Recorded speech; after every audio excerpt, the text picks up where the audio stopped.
매일 아침 일어나 나는 오늘 내가 원하는 건 뭐든 할 수 있어 라고 말할 수 있다고 상상해보라. 오직 부를 가진 사람만이 할 수 있는 말이다. 부가 우리에게 주는 최고의 선물이 바로 이런 것이다. 안녕하세요. 나에게 힐링 책입니다. 오늘 소개해드릴 책은 모건 하우절 작가의 돈의 심리학, 당신은 왜 부자가 되지 못했는가 입니다.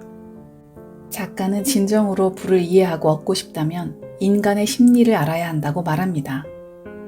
부자와 관련된 책을 여러 권 읽어봤는데 이처럼 명석하고 쉽게 풀어서 얘기할 수 있는 사람은 많지 않다고 생각합니다. 이렇게 놀라운 책에서 그를 만나보시고 도움받으시길 바랍니다. 돈이 있다는 것의 의미. 내 시간을 내 뜻대로 쓸 수 있다는 게 돈이 주는 가장 큰 배당금이다. 부를 갖는다는 것은 어떤 의미일까? 어느 정도의 부는 내가 아플 때 빈털터리가 되는 일 없이 며칠 일을 쉴 수 있다는 뜻이다. 지금 이게 가능하지 않은 사람에게는 큰 의미가 있는 일이다. 부가 그보다 조금 더 있다면 해고가 되더라도 좀 더 기다릴 수 있을 것이다. 가장 먼저 찾은 일자리에 어쩔 수 없이 취업하는 것이 아니라 더 좋은 자리가 날 때까지 기다릴 수 있다는 얘기다. 이는 인생이 바뀔 만큼 중요한 일이다.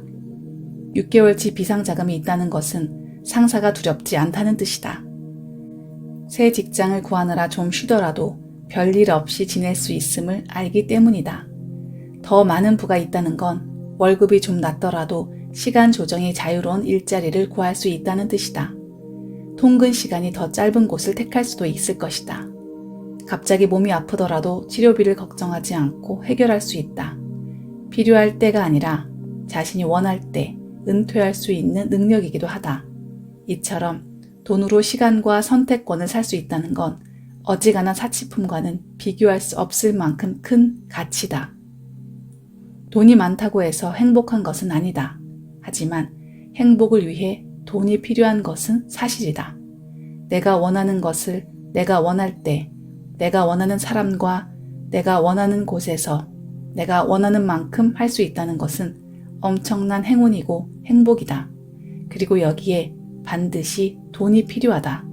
돈의 진짜 가치는 바로 여기에 있다. 시간이 너희를 부유케 하리니. 어마어마한 결과를 가져오기 위해 반드시 어마어마한 힘이 필요한 것은 아니다. 종종 한 분야의 교훈은 전혀 관련 없는 분야에도 중요한 무언가를 알려준다. 수십억 년 전 빙하기 역사를 보라. 빙하기는 돈을 키우는 방법에 관해 우리에게 무엇을 알려줄 수 있을까? 빙하기가 왜 발생했는가에 대해서는 수많은 이론이 있었다. 산맥이 위로 치솟으면서 지구의 바람이 심하게 바뀌었다는 이론, 얼음이 자연적인 상태이고 종종 거대한 화산 폭발이 일어나 지구를 따뜻하게 만들었다는 의견도 있었지만 하나같이 거창한 얘기였다. 1900년 초 세르비아 과학자 밀란코비치는 태양과 달의 중력이 지구의 움직임에 살짝 영향을 주어 지구가 태양 쪽으로 약간 기울도록 만든다는 이론을 생각해낸다. 이 사이클 중 어느 기간에 북반구와 남반구는 각각 평소보다 조금 더 많거나 조금 더 적은 태양 복사열을 받게 된다. 여기에서부터 재미난 일이 펼쳐진다.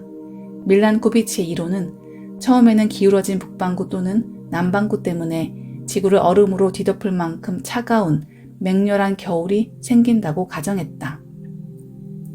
그러나 러시아의 기상학자 블라디미르 코페는 놀라운 사실을 발견했다. 범인은 추운 겨울이 아니라 약간 서늘한 여름이었다. 문제는 여름이 충분히 덥지 않아 지난 겨울에 온 눈을 녹이지 못하면서 시작된다. 남은 얼음층은 이듬해 눈이 축적되기 쉽게 하고 그러면 그 다음 여름에도 눈이 사라지지 않을 확률이 커진다. 우리가 빙하기에서 얻을 수 있는 교훈은 이렇다. 어마어마한 결과를 가져오기 위해 반드시 어마어마한 힘이 필요한 것은 아니라는 것이다. 작은 것이 불어나면, 그러니까 작은 성장이 미래 성장의 동력 같은 역할을 하게 되면 그 출발점이 거의 논리를 거부하는 것처럼 보일 정도로 비상한 결과를 낳을 수도 있다. 돈도 마찬가지다. 사람들은 언제나 최고의 수익률을 원한다. 그러나 오랜 시간 성공을 유지한 사람들은 최고 수익률을 내지 않았다. 그들은 꾸준한 투자율을 보였다. 오랫동안 괜찮은 수준의 수익률을 유지하는 것이 훨씬 더 나은 결과를 낳는다. 그러니 닥치고 기다려라. 시간의 힘이, 복리의 힘이 너희를 부유케 할 것이다. 부의 정의.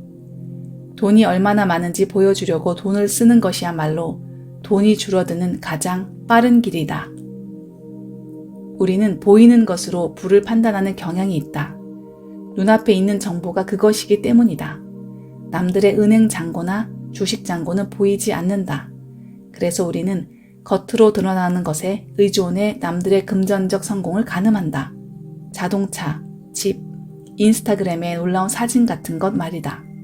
현대 자본주의는 사람들이 성공한 척 흉내내도록 도와주는 것을 하나의 산업으로 만들었다. 그러나 사실 부는 눈에 보이지 않는다. 부는 구매하지 않은 좋은 차와 같은 것이다. 구매하지 않은 다이아몬드 같은 것이다. 차지 않은 시계, 포기한 옷이며 1등석 업그레이드를 거절하는 것이다. 부란 눈에 보이는 물건으로 바꾸지 않은 금전적 자산이다. 그러나 우리는 부를 그런 식으로 생각하지 않는다. 눈에 보이지 않는 것에 그림을 그릴 수가 없기 때문이다. 과소비로 파산 직전까지 갔던 가수 리안나가 자신의 자산관리사를 고소하자 자산관리사는 이렇게 응수했다. 돈으로 물건을 사면 결국 물건만 남고 돈은 없어진다는 걸 정말로 말해줘야 했나요? 웃어도 된다. 부디 웃길 바란다. 하지만 답은 네이다. 사람들은 정말로 이 이야기를 해줄 사람이 필요하다. 대부분 백만장자가 되고 싶다고 할 때 그 실제 의미는 나는 100만 달러를 쓰고 싶어요 라는 뜻일 수도 있다. 그리고 그건 말 그대로 백만장자가 되는 것과 정반대의 길이다. 투자가 빌 만이 언젠가 이런 말을 한 적이 있다.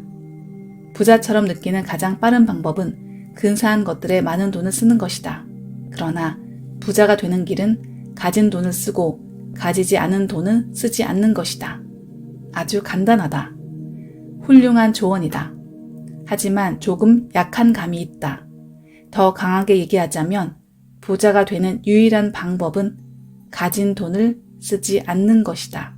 이는 부를 축적하는 유일한 길일 뿐 아니라 바로 부의 정의이다.